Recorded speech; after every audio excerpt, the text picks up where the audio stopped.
Oh, this is Mr. Horn83. This is the Mr. 83 show, and before I get this video started, I must do the little obligation. So, here we go. This video is not for kids under the age of 13. This video is for fans that grew up watching the Mighty Morphin Power Ranger show, and saw the Mighty Morphin Power Ranger movie when it came out, and, you know, and we're there. Whatever else I need to say, but anyway. Finally getting to it. I was supposed to get to this video last week, and I completely freaking... It was a very busy week last week, so I couldn't get to it last week, so I got to it this week. So Mighty Morphin Power Rangers, the movie. Now, let me talk about this movie first. First of all, let's introduce one of the most infamous, I guess you could say infamous characters in the Power Rangers universe, which was Ivan Ooze, which a lot of people compare Apocalypse to in the X-Men Apocalypse movie. But I didn't have a problem with Ivan Ooze.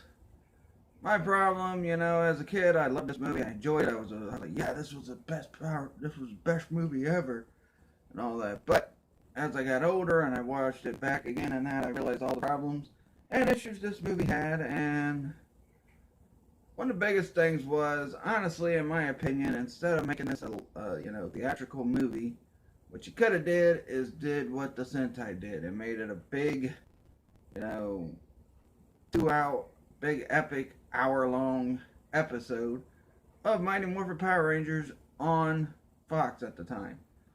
So I think that would have worked out better. A TV movie like the Sentais always do, where it's an hour long, you have the big epic final battle, and then you move on to the next show. But that was not what happened with Mighty Morphin Power Rangers. Instead, it got a theatrical movie. And a lot of it had to do with the popularity of the Mighty Morphin Power Rangers, because even now to this day, a lot of people that are Power Rangers fans started out as Mighty Morphin Power Rangers fans. And a lot of people that watch the current shows always try to compare it to the Mighty Morphin one, which it cannot live up to the expectations of Mighty Morphin. But then again, Saban, when they made Mighty Morphin, they made that the biggest deal of all the Power Ranger shows ever. And really, they have not gotten all the other Power Ranger shows to the level of Mighty Morphin.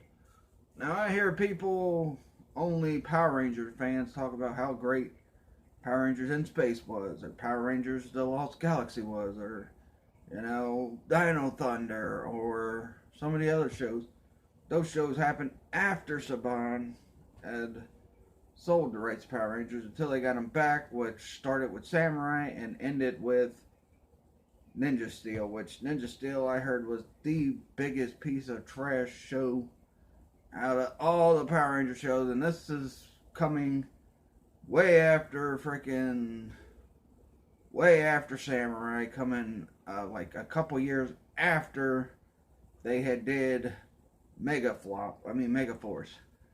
But yeah, so the main premise of this movie is that apparently Lord Zetarita's like, we ran out of ideas of how to beat the Power Rangers. Our monsters have failed, Goldar's failed, Scorpina's failed. The other guys in the palace, they don't fight. They just frickin' stand around looking stupid. Babu and Squat and Finster, they all don't fight. Finster just makes the monsters. So I guess they're like, well, it starts with this construction crew finding an egg that had some powerful being in it, and that powerful being ended up being Ivan Ooze. So Lord Zetarita free him. Zordon warns the Rangers about Ivan Ooze and blah blah blah blah blah. Which is another thing about this movie. They were bringing up characters that were never mentioned before in the show, never ever mentioned before in any other Power Rangers storyline canon. Heck, Ivan Ooze and that wasn't even mentioned in Season 3 of Mighty Morphin Power Rangers. Now, I don't know if they were trying to make this, if they just used ideas they want to use for Season 3, because a lot of ideas in this movie ended up in Season 3, like the Tengu Warriors.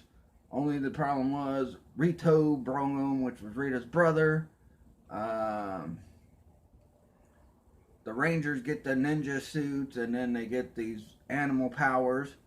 which they ended up using in season 3 as well, which still wasn't enough to stop Lord Zed, Rita, and Master Vile, so I don't know what the point of that was. Yeah, a lot of this was season 3 ideals that they ended up using in the show. I'm surprised Ivan Ooze didn't become a villain in the show, or like become one of the mega monsters that they used to fight the Rangers for like a final battle or whatever. But honestly, the way that, like I said, the way they should have did this movie was a hour-long TV episode, which would have seen the Rangers go up against everything that Lord Zed and Rita thrown at them, and then finally wiping out Goldar, wiping out Rito, wiping out Finster, wiping out Babu and Squat, and finally leading to them beating Rita and Lord Zed and getting rid of Rita and Lord Zed, period. Now look, I'm a big Rita and Lord Zed fan, mostly a Lord Zed fan more than Rita. I liked Rita in the first season. But the second season, she kind of became pretty much a comedy act. And they kind of did that with Lord Zed. You bring Lord Zed into the show in season 2, make him this awesome looking character, and then you turn him into a comedy act, and it just got ridiculous. Same with Goldar. Goldar was just like this awesome character until they ruined him in the middle of season 2 of Mighty Morphin, and since then he pretty much was plagued as Rito's sidekick, which Rito himself was also a comedy character. So it's like, Jesus Christ, all these villains are comedy characters, and it just got ridiculous in season 3 of Mighty Morphin. And honestly, that's what they should have did. They should have had it where it's like an hour-long TV movie special. Have the Rangers wipe out, like use the first hour for the Rangers to wipe out all the obstacles between them and Lord Zed and Rita. Then they have the final battle with Lord Zed and Rita. They beat them, and that's it. But before they beat Lord Zed and Rita, they put a plan in place to where they had bombs attached to the command center that blows it up at the end. And the Rangers, like after they beat Lord Zed and Rita, they're celebrating. They're like, yeah, we beat them. They're finally gone. Da da da da da da. And then boom, out of nowhere, the freaking command center starts exploding. And like Alpha and Zordon's like, well, I guess Rita and Lord Zed had the last laugh because they set up the bombs on our station and blew them up. And then it leads into Zeo, where they have to find the Zeo crystals to, get their powers back in that. But that was not the case. And heck, you didn't even have to have that be a plan, Lord Zed and Rita. It could have been like, while they were busy focused on taking out Lord Zed and Rita, you could have had the Machine Empire planting the seeds for Machine Empire to come in. And they're the ones that plants the bombs on the command center. And they're the ones that's going to blow the command center up and cause the Rangers to lose their powers. But they didn't do that. I think it was a big mistake. Look, the finale of season 3 was a decent finale, but it wasn't as good. It would have been better the way I just said it. With that big final Lord Zed Rita battle, just they take them down and it's over. And they think they've won, but then the Machine Empire pulls up the command center, and then you see the Machine Empire plant where Lord Zed and Rita's palace used to be, and they're the ones that become the next villains for Zeo. And then the Aquitar Rangers can help them, and you could have also used the Aquitar Rangers to help them against Lord Zed and Rita. Aquitar Rangers could have came and helped them and everything. But I thought it was just, season 3 was a really, really, look, Mighty Morphin, I'm not going to say it was always perfect storytelling week to week between season 1, 2, and 3. And I'm not going to say that, they weren't campy in season 1 and 2, but 3 was really the most campiest, cheesiest season of Mighty Morphin. And a lot of it had to do with the Rito thing, and a lot of it had to do with Lord Zed pretty much just becoming a comedy character, him and Rita. Goldar becoming a comedy character, Rito coming in as a comedy character, and then you even bring in Master Vile, who was supposed to be so fierce, and he ends up not even, his big plan was to turn them back into kids. Like, oh yeah, let's turn them back into kids. And then we'll like rain terror on the universe. So, Season 3 of Mighty Morphin was my least favorite season of the Mighty Morphin Power Rangers. And at first, when Zeo first started, I really didn't watch it too much. But then I started watching Zeo, and I was into it, especially around the time when they had the Gold Ranger coming in, and then they had Jason become the Gold Ranger because the original Gold Ranger lost his powers, and the original Gold Ranger gets his powers back, and there's a whole bunch of, you know, all kinds of stuff talking about. But the 1995 Mighty Morphin Power Rangers movie should have just been a finale to season 3. It should have been a movie special like the Sentai shows do.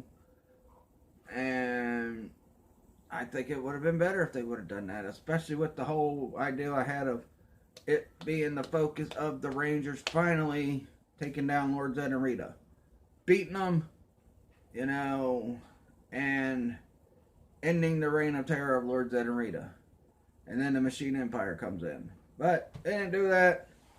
So we'll have to wait and see. They also could have played up the mystery, like who was it that blew up the command center if it wasn't Lord Zed and Rita. Then it had to have been like someone else. And then eventually they find out it's the Machine Empire. But, you know, they didn't even do that. But anyway, that's my thoughts on that. Let me know how you would have done the Mighty Morphin Power Rangers 1995 movie. Do you agree with the idea I came up with? Do you disagree with the idea I came up with? Do you think they should have did the final battle with Lord Zed and Rita for season 3, or do you think they should have just kept Lord Zed and Rita alive or whatnot? But honestly, I think season 3 should have been focused on getting to that final battle of Lord Zed and Rita. But that'll do it for this one. I am going to do another video next.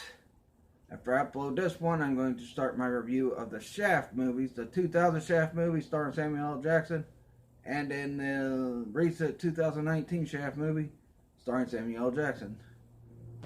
And I will review them. I will do some comparing between the two, and I will do some contrasting between the two, because there were some things in that first Shaft movie that they did, and they did well, and then there were some things in this one they did that they didn't do as well as they did in the original movie. So after I upload this, I'll have that video, and